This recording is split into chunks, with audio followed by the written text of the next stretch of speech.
देशामध्ये जे आंदोलन झालं, दिल्लीमध्ये जे आंदोलन झालं, जंतर मंतरवर जे झालं, काबिले तारीफ आहे. एक अभिजित दिपके ज्याला सामाजिक राजकीय काहीच चेहरा नाही आणि असं असताना सुद्धा तो परदेशातून येतो. इथल्या सर्वोच्च न्यायालयाचे सीजीआय ज्यावेळेस तरुणांना झुरळ म्हणतात त्यावेळेस सगळी तरुण पेटून उठतात आणि दुसऱ्या बाजूला ज्यावेळेस तुम्ही बघा नीट परीक्षेचा घोटाळा होतो, म्हणजे एका बाजूला तरुणांच्या भविष्याशी खेळ होतो आणि दुसऱ्या बाजूला हिणवलं जातं, त्याचा राग मनात होताच. पण करणारे कोण होते तर हे सरकारमधले. सरकारच्या विरोधात लढणं, मोदी सरकारच्या विरोधात लढणं किंवा अमित शहा साहेबांच्या विरोधात लढणं ही साधी गोष्ट नव्हती. पण या तरुणांनी करून दाखवलं. त्यांचा उद्देश प्रामाणिक. हे आंदोलन सरकारच्या विरोधात होतं का? 100% विरोधात होतं. पण सरकारला पाडून दुसरं सरकार निर्माण करायचंय का? नाही. तर एज्युकेशन सिस्टीम सुधारायची. बऱ्याच अंधभक्तांनी, चेले चपाट्यांनी, भाजपच्या कार्यकर्त्यांनी हे आंदोलन सरकार विरोधी असल्यामुळं आतंकवादी ठरवलं, जिहादी ठरवलं, बाहेरचा पैसा यांना येतो वगैरे वगैरे, गोदी मीडिया सहित सगळ्यांनी बदनाम केलं. पण ही पोरं ज्यावेळेस फेस टू फेस बोलत होती, चर्चा करत होती, या देशाला अभिमान वाटावा अशा पद्धतीने लढत होती. मला काही गोष्टीवर प्रकाश टाकायचा आहे. कॉक्रोच जनता पार्टीचं अभिजित दिपकेच्या नेतृत्वाखाली, सोनम वांगचुक यांच्या नेतृत्वाखाली जे आंदोलन झालं, इतकं परफेक्ट आणि जे प्रसिद्धीसाठी हपापलेले असतात ना, मला ते चेहरे समोर येत होते आणि लाज वाटत होती की ही सगळी माणसं या आंदोलनात असती तर मी कॅमेऱ्यात दिसण्यासाठी काय धडपड केली असती. या पोरांनी ती केलं का? हे बारकाईनं आपण काही गोष्टी समजून घेतल्या पाहिजेत. माझा सगळ्यात महत्वाचा पहिला मुद्दा हाच आहे की अभिजित दिपके असेल, तो रांका असेल किंवा त्याचे इतर सहकारी असतील, प्रसिद्धीसाठी ह्या पोरांनी अजिबात पुढं केलेलं नाही की मला संधी मिळेल, मला नाही मिळेल. त्यांचे जे कोअर ग्रुप आहे आणि त्यांची जी एकंदरीत एकमेकांमधली डायलॉग बाजी आहे, प्रचंड महत्वाची ठरली. प्रसिद्धीसाठीच्या आंदोलनापासून ही माणसं, प्रचंड पोरं ही लांब होती. हा सगळ्यात महत्वाची गोष्ट. देशाच्या केंद्र सरकारला खास करून त्या मंत्र्यांसोबत ज्यावेळेस ही दोन पोरं जाऊन बसली, यांनी प्रसिद्धीसाठी हाव केलेली नाही. मला अभिमान या गोष्टीचा वाटतो. ज्या ग्रामीण भागापासून शहरी भागापर्यंत, गल्लीपासून दिल्लीपर्यंत देशभरात हे आंदोलन होत होतं, गाजत होतं, सपोर्ट मिळत होता. ट्रेनची ट्रेन भरून दिल्लीला निघाले होते. प्लेनचे तिकीट पाहिजे त्या पैशाला देऊन पोरं जात होते. त्यांना माहिती होतं की हे आंदोलन आत्ताच करू शकतो, अन्यथा नंतर काही उपयोग नाही. त्याच्यात अजून एक दुसरी महत्वाची बाजू घडली. कुठलेही जास्त म्हणजे सोशल मीडियाचा वापर केला, परंतु आर्थिक असा कुठलाही सपोर्ट नसताना आंदोलन बांधणं. 30 दिवस जंतर मंतरवर ही लोक बसली होती. सुरुवातीला यांच्याकडे कोणीही फिरकत नव्हतं, फिरकलेलं सुद्धा नाही. पण ज्या वेळेस या आंदोलनामध्ये सोनम वांगचुक हे आमरण उपोषणाला बसले आणि सगळ्यांचं लक्ष आंदोलनाकडे वळलं आणि मग गर्दी वाढू लागली, त्यावेळेस त्यांच्या खाण्यावर आक्षेप घेतला, त्यांना कोण सपोर्ट करतं याच्यावर आक्षेप घेतला. तिथले जे व्हिज्युअल्स आहेत, तिथं जे जेवण येतं ते जेवण पाकिस्तानातून फंड होतो, अजून इकडून पैसे पुरवले जातात, बाहेरचे लोक यांना सपोर्ट करतायत, अशा पद्धतीचा सुद्धा निगेटिव्ह प्रोपोगंडा केला. आणि सगळ्यात महत्वाचं गोडी म्हणजे खरं तर गोडीनं किंवा एकमेकांशी अदबीनं बोलणं अपेक्षित होतं, पण याच्यात गोदी मीडियानं जे काही मीठ टाकण्याचं काम केलं त्याच्यामुळं देशभरातली पोरं चिडली. आंदोलन यशस्वी झालं. मला आंदोलन यशस्वी झालं असं म्हणत असताना जबाबदारीची जाणीव त्या सगळ्या कॉक्रोच जनता पार्टीच्या पोरांना करून द्यायचे, म्हणून हा व्हिडिओ मी करतोय. बघा, त्या पोरांनी आंदोलन केलं नसतं तर यश मिळालं असतं का? अजून यशच मिळालं नाही. देवेंद्र प्रधानांनी राजीनामा देणं, देशाच्या शिक्षण मंत्र्यांनी राजीनामा देणं ही मोठी गोष्ट आहेच, नो डाऊट. पण धर्मेंद्र प्रधानांनी राजीनामा देत असताना लक्षात घ्या फार महत्वाची गोष्ट, ज्या नीट परीक्षेमध्ये घोटाळा झाला, ज्यांनी फ्रॉड केला, ज्यांनी त्या NTA सगळ्या एंट्रन्स सिस्टीमनं त्या ठिकाणी हे केलं, त्यांना परवा त्या ठिकाणी बडतर्फ केलं सेवेतून, आणि मग धर्मेंद्र प्रधानांनी राजीनामा दिला. तीच सिस्टीम परत सुधारणार का, हा मला पडलेला प्रश्न आहे. आंदोलन संपलेलं नाही, विजय मिळालेला नाही, तर आंदोलन इथून पुढे सुरू झालंय, हे नाकारता येणार नाही. जर तुम्ही हवेत गेले, आंदोलन संपलं, बॅगा गुंडाळले आणि घरी निघून आले, पुढं काय? परत घोटाळ्याची वाट बघायची का? मला असं वाटतं आता कॉक्रोच जनता पार्टीमध्ये इतर जे म्हणजे विरोधी पक्षातले चळवळीतले संघटनांची लोक आता सहभागी झालेले आहेत, त्या प्रत्येकाचा विश्वास संवैधानिक आंदोलनावर आहे, तोडफोडीवर नाही. हे मला या ठिकाणी सांगायचंय. तोडफोड केल्यामुळं आंदोलन बदनाम होतं, नेता बदनाम होतो, प्रसिद्धीच्या हव्यासासाठी इकडं तिकडं पळून सगळं डायव्हर्ट होतं. या पोरांनी हे कुठेही होऊ दिलं नाही. सगळ्यात महत्वाची तिसरी गोष्ट, या आंदोलनाला ज्या राजकीय पक्षांनी पाठिंबा दिला ते आपले पक्षाचे झेंडे आणि त्यांची स्वतःची मतं बाजूला ठेवून जे विद्यार्थ्यांच्या मागण्या आहेत, ज्या लोकांच्या मनामध्ये जे काय चाललंय ते प्रेझेंट करण्याचं काम करत होते, ही फार महत्वाची गोष्ट आहे.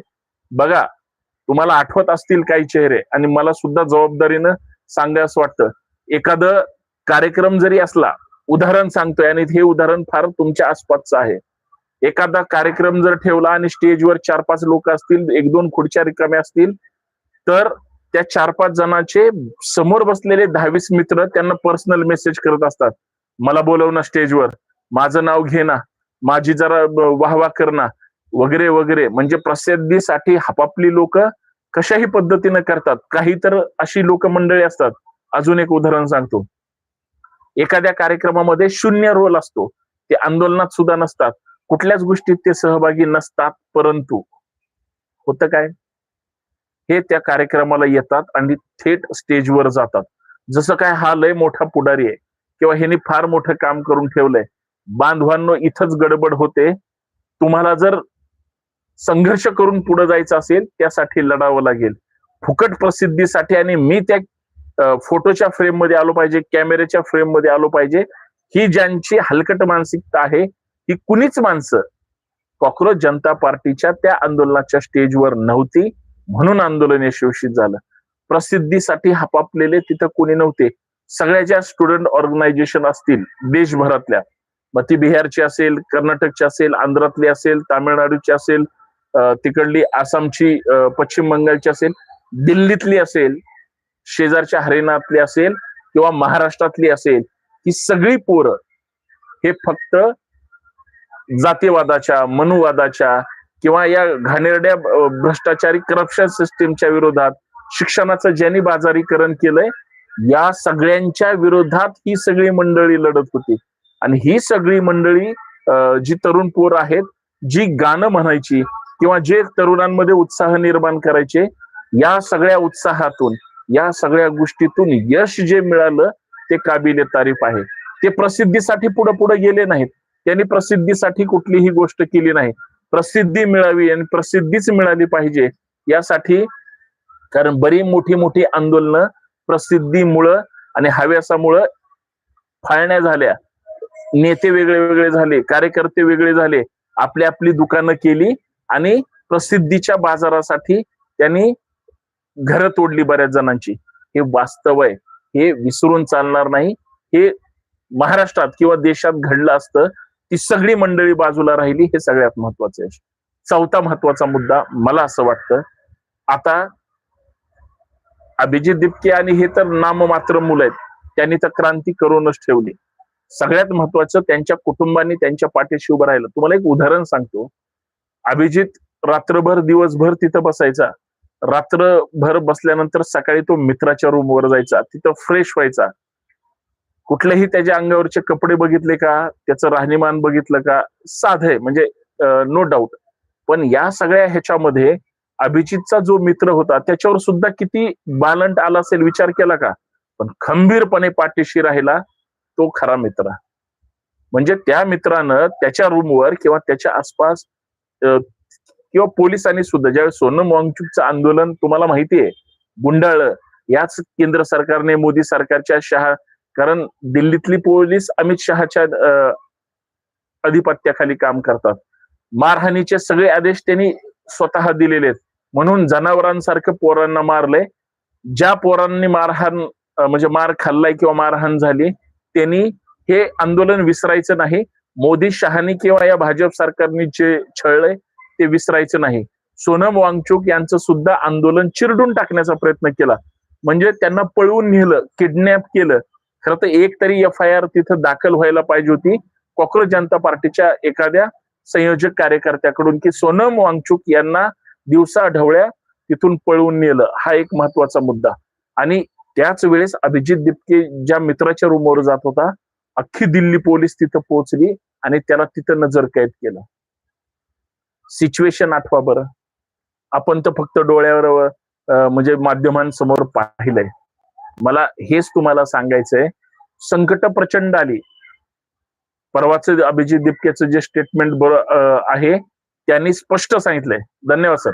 त्यांनी स्पष्ट असं सांगितलंय की मला अटक करा, आम्हाला काय NTA काय जेवढे काय गुन्ह्यात तुम्हाला अटक करायचे ते बिलकुल करा, आम्हाला जेलमध्ये टाका, पण आम्ही हे विद्यार्थ्यांच्या हितासाठीचं आंदोलन सोडणार नाही.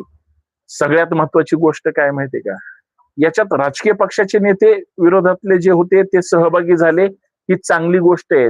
विनाकारण स्वतःच्या अकलेचे तारे कुणी तोडू नका की हे आले ते आले आणि मग त्यांनी असं केलं. काय नाही, प्रत्येक नेता हा झिरोतूनच हिरो झालेला आहे.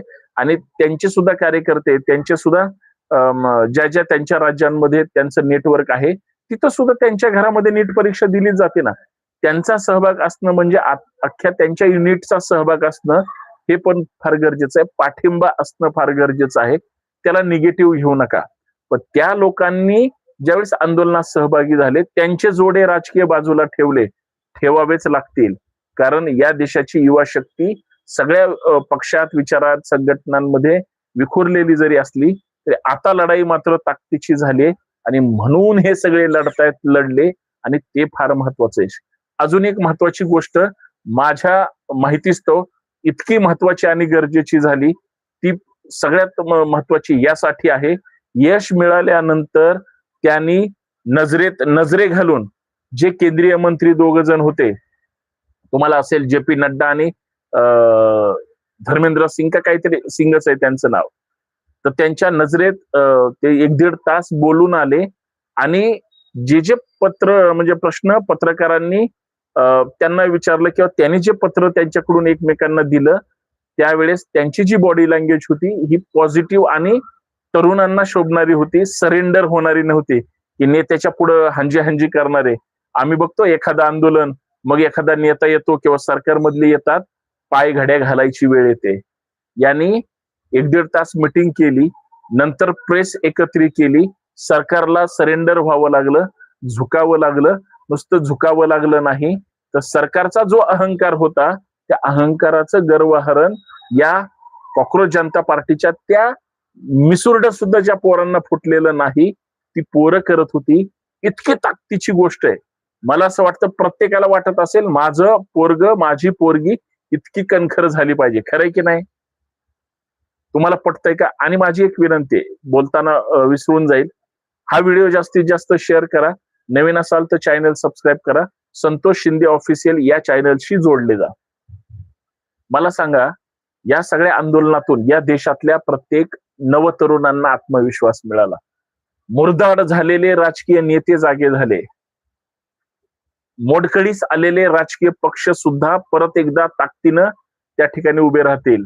ज्या वैचारिक संघटना आहेत, वैचारिक नेते आहेत, चळवळीशी रिलेटेड असतील, देश हितासाठी, राष्ट्रहितासाठी ते परत एकदा ताकदीनं उभे राहतील असा माझा समज आहे. त्याचं कारण असं आहे, या आंदोलनातून शिकण्यासारखं भरपूर आहे. बरेच असे नेते आहेत इतरांना प्रसिद्धी देत नाहीत, इतरांना मोठं म्हणायला तयार नाहीत. म्हणजे मुंबईमध्ये उद्धव ठाकरे, राज ठाकरे किंवा अजून काही लोकांनी प्रेस घेतल्या मी शरद पवारांसहित काँग्रेस सहित सगळ्यांच्या पत्रकार परिषद पाहिल्या, त्याच्यामध्ये एकच गोष्ट कॉमन होती की त्यांनी अभिजित आणि त्यांच्या सहकाऱ्यांना त्या यशाचं भागीदार हे केलं, कुणीही हे केलं नाही. पण सगळ्यात मोठा संघर्ष राहुल गांधींनी सुद्धा पार्लमेंटमध्ये आणि पार्लमेंटच्या बाहेर अख्खी दिल्ली सुद्धा त्या इंडिया आघाडीच्या लोकांनी जाम केली होती. त्याची प्रचंड मोठी ताकद बघा.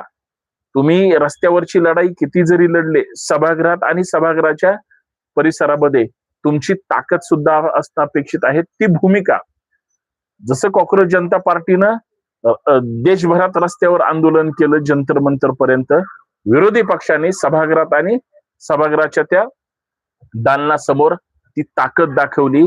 म्हणजे राहुल गांधी आणि त्यांच्या लोकांचा जो संघर्ष त्यांनी जो करून दाखवला, त्यांनी जे पाठीशी उभे राहिले, काबिले तारीफ आहे.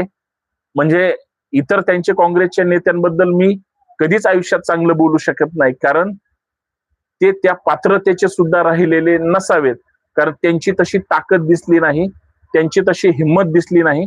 आणि ज्या पद्धतीनं देशभरामध्ये या सगळ्या गोष्टी करणं अपेक्षित होतं ते अजिबात त्या ठिकाणी दिसलं नाही.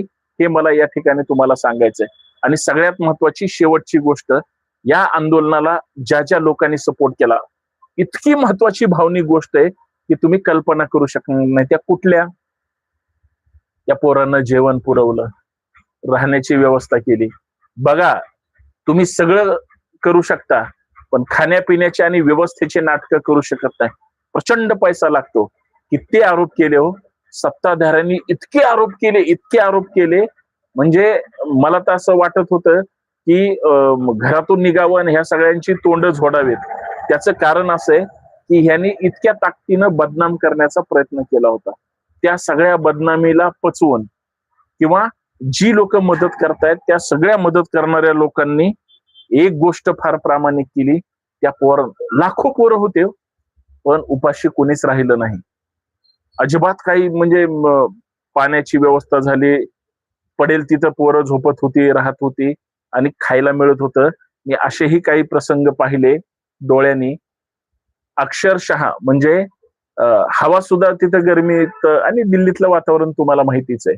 म्हणजे माणुसकी काय असते आणि माणुसकी कशा पद्धतीनं देशहितासाठी एकत्र येते, हा फार महत्वाचा गोष्ट. आणि शेवटची तुमच्या मनाला टच करणारी, जातीच्या धर्माच्या पलीकडे जाऊन आंदोलन होतं.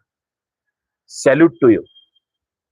जे जे लढले ना आणि ज्यांनी मदत केली ह्या सगळ्यांना, तुमचे शतशः आभार. यासाठी जाती धर्माच्या पलीकडे जाऊन, लक्षात घ्या ही गोष्ट साधी नाही, जाती धर्माच्या पलीकडे जाऊन भारतीय म्हणून, माणूस म्हणून या आंदोलनामध्ये लोक उतरली.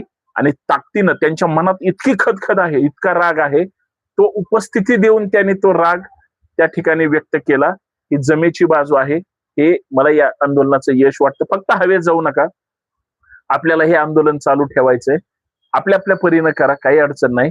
परंतु सरकार विरोधी आवाज हे संवैधानिक मार्गाने आणि लोकांच्या हितासाठी आंदोलन जे जे असतील तिथं सर्वांनी एकत्र आलं पाहिजे. इतकं पद्धतशीर काम या सगळ्या पोरांनी केले आणि इथून पुढे पण करावं, एवढीच अपेक्षा. माझं म्हणणं तुम्हाला पटतंय का? पटलं असेल तर हा व्हिडिओ जास्तीत जास्त शेअर करा आणि सगळ्यात महत्वाचं चॅनल सबस्क्राईब करायला विसरू नका. धन्यवाद. जय हिंद, जय भारत, जय महाराष्ट्र. सत्य की जय हो. और मेरी बात ध्यान में रखो, लड़ेंगे तो ही जीतेंगे. खरं आहे ना?